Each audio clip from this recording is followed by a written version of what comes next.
काय करायचं कोणाला काय ऐकायचं कायम करायची ती आपल्याला. ग्रामसेवक राहुल मांदल आमचे सहकारी त्यांचं मागच्या आठवड्यामध्ये खरड्यामध्ये एक थोडासा ॲक्सिडेंट झाल्यामुळे त्यांना पायाला लागले लिगामेंटचा प्रॉब्लेम आलेला आहे.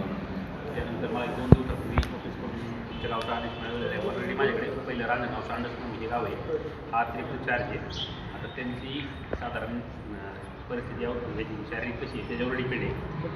तर ती लवकर रिकवर झाली तर ते येतील, नाहीतर मग तोपर्यंत मीच राहील.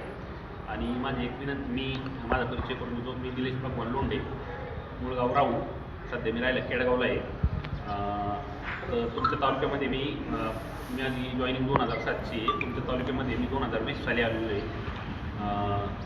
आणि अलिगाव बागा आणि रांजणगाव सांडस ही गाव मी केलेली आहे. आता सध्या फक्त माझ्या रांजणगाव सांडस आहे, तुमचं अतिरिक्त गाव मांडवून फरक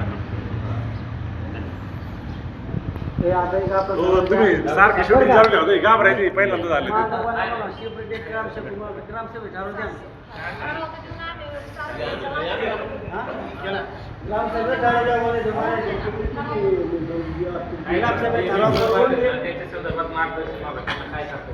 कारण कसं आहे आपल्या स्तरावर काय आणि सरपंच आपले प्रामाणिक प्रयत्न लोकांना अजून माहिती पण नाही.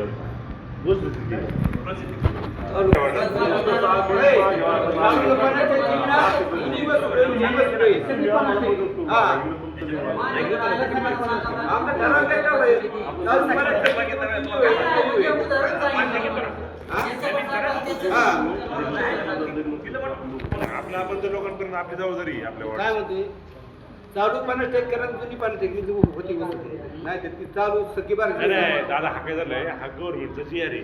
तुम्ही तसं मांडणी मांडा फक्त वेळच नाही, 18 दिवसात विषय संपणार आहे. हा 18 दिवसाची विषय संपून जातो. त्यांना मागणी करेपर्यंत विषय संपलेला असं. चालू पाण्याची किंमती जुनी बारण ही बारा नाही चालू मिळत म्हणजे जुनी नको बारण ही नको भरायला म्हणजे जाऊ दादा जे जीवन आहे त्यांना बोलतो काय आपण नको बोलतो काय चांगलं 25 जणांची बाकी पहिली